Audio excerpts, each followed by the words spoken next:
நடைபெற்ற நடிகர் சூர்யாவின் படப்பிடிப்பு பணிகள் போலீசாரால் நிறுத்தப்பட்டதாக கூறப்படும் நிலையில் அங்கு நடந்தது என்ன, திட்டமிட்டபடி படப்பிடிப்பு நடத்தப்பட்டதா இல்லையா என்பது குறித்து எமது செய்தியாளர் நந்தகோபாலிடம் கேட்கலாம். நந்தகோபால், வணக்கம். இப்ப நடிகர் சூர்யாவுடைய படப்பிடிப்பு நிறுத்தப்பட்டதா, இந்த விவகாரத்தில் அங்கு நடந்ததுதான் என்ன, முழு விவரங்கள்? நடிகர் சூர்யாவின் 45வது திரைப்படம் ஆர்ஜே பாலாஜி இயக்கத்தில் தயாரிக்கப்பட்டு வருகிறது. இதனை ட்ரீம் வாரியர் பிக்சர்ஸ் நிறுவனம் தயாரிக்கப்பட்டு வருகிறது.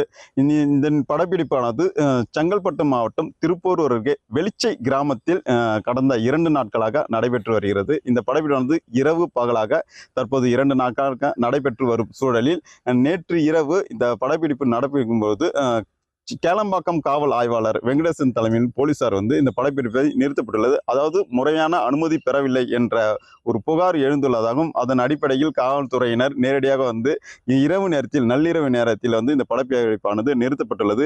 இதில் கடந்த 2 நாட்களாக அந்த பகுதியில் பேனர் அமைப்பது, ராட்சத பேனர்கள் வைத்து அந்த மேடைகள் அமைப்பது, பெரிய ராட்சத கிரைன் மூலிமா அந்த பகுதியிலிருந்து மேடைகள் அமைத்து படக்குழுவானது படப்பிடிப்பை நடத்தப்பட்டு வருகின்றனர்.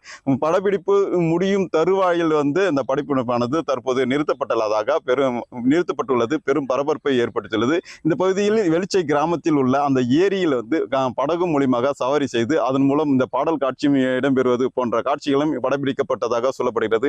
இதற்காக படக்குழுவினர் முகாமிட்டு கடந்த 2 நாட்களாக இந்த பகுதியில் முழுவதும், அந்த வெளிச்சம் பகுதி முழுவதும் முகாமிட்டுள்ளனர். இதில் வைக்கப்பட்ட பேனர்கள், ராட்சத பேனர்களும் தற்போது அகற்றப்பட்டு வரும் சூழ்நிலையில் காலை முதலே இந்த பகுதியிலிருந்து இங்குள்ள அனைத்து பொருட்களும் அகற்றப்பட்டு வருகின்றனர்.